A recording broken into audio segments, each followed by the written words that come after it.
This is my Inca joiner planer.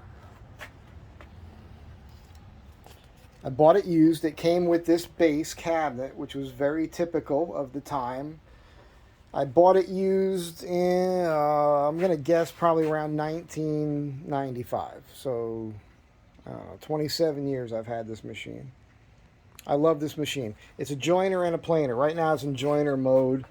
And it's got what they call the Tersa head cutter. So it's got 3 blades. There's 2 blocks, friction blocks holding each blade. You whack this with a block of wood with a hammer, and these blades slide out the end here. And there's another edge on the other side, so you can flip them over. And when you turn it on, centrifugal force will throw these blocks into the blade and lock it into place, and they're already perfectly aligned. It's a great system. Quick blade setup. This table, this outfeed table, comes off, and you flip this hood up, and then underneath here is the table that you control with this thing here. You put a little handle on it, and you'll be able to raise the table, and you got it in planer mode. It's been in this configuration since I've got it and been using it. I've never used this. It's a safety thing. This whole mechanism here on the side here is designed to hold this thing, and the idea would be you would pull this out, you move your fence over, and you're working. Here's the problem that you can see. I'll show it to you in a second here with the camera and the tripod, so it'll be easier to understand. Okay, so if this is here, you can see how when it's fully covered, not a problem. This is basically installed, well, this is installed on there. The machine was mounted on the table so that this was pretty much even with the edge here. It's always been this thing because I don't use this. If you were going to leave this in place for safety purposes, you'd have to keep pulling this further out to do your edge joining, and you're leaning in, and you can't clear this. So as much as I love this machine, and I think those of us who use it love it, I don't think most people use this thing. It just doesn't make any sense. I've never used it. This has been living underneath inside the cabinet the entire time. This has been on here. And even without that there, when I'm working wood across the top of this on the joiner, and again, 10 1/4 inches, so it's nice. If you got a wide board and it's cupped or twisted, it's really nice to be able to flatten it first on this. I love it. But you see how far the motor hangs off the end here.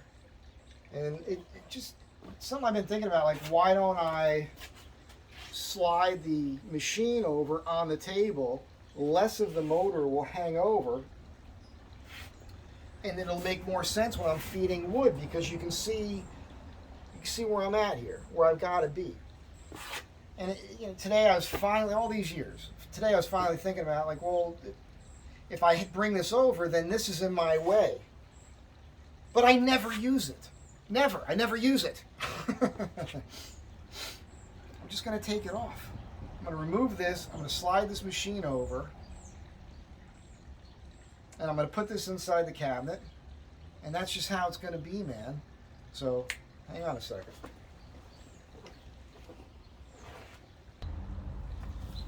Okay, so I can't bring this all the way to the edge because there's an overhang here, and then the thickness of the cabinet, which is 3/4 inch, so it's 2 inches from this edge over is my limit, which is fine. Gonna drill these holes here real quick.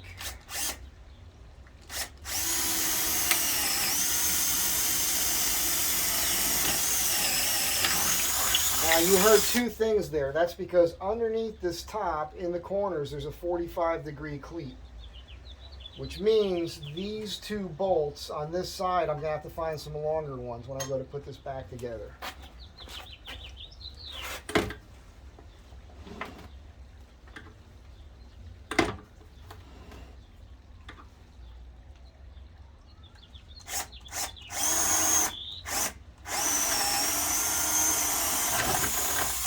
When I drill that hole, I have to be careful because the power cord goes through there. So I'm going to get a block of wood and push that over. Okay, so the only bolts that I have that are going to reach happen to be carriage bolts, which have that square under the head. So I'm just kind of squaring up through this, which is real easy. I mean, it's a pain in the butt a little bit, but it's easy because it's aluminum. And for all the guys out there going, "You're ruining the machine, you're ruining the machine." It's my machine. I've had it 27 years, and I never plan on selling it. You could bury me with this one. That's kind of how I feel about it. So it doesn't matter. It doesn't matter. You're ruining the machine. In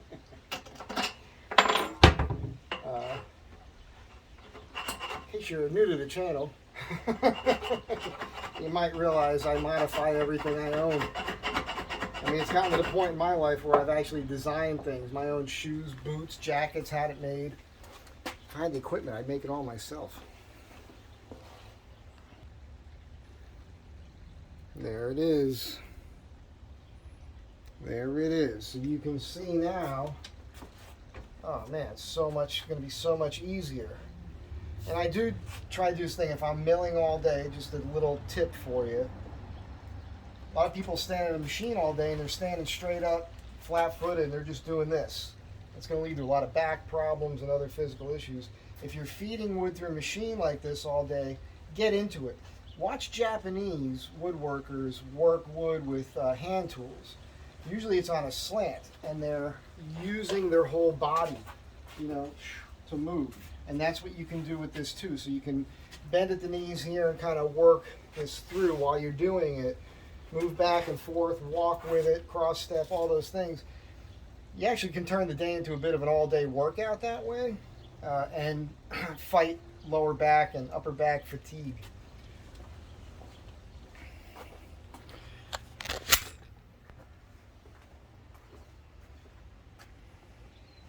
Much better. And now, you know, the weight of the motor is more towards the center of the table here too. So you can see I moved that thing, you know, solid. Well, I didn't even measure it. Did not even measure this. Let's get a measurement here. So yeah, that's what I thought. Yeah, 2 inches. So that's something. A little extra 2 inches. A little extra 2 inches never hurt anything, right?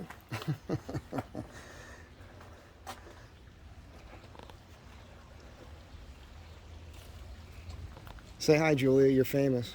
Oh, great. I had to show off the roses. Hi, Tim. Well, let me get out of it. No, are you kidding? I just want to brag. This is so cool. and every one of these roses was selected for scent. Is that correct? Well, yeah. Some of them are more scented than others. Yeah, but each one smells different. Some of these things literally smell like cotton candy. Some of them have a pretty good scent. Yeah, almost all of them I try to get left with scent, and sometimes it works and sometimes it doesn't. So, you know, little side note there. But you guys would appreciate that little hey, you're here for the machine, but you got to see some roses.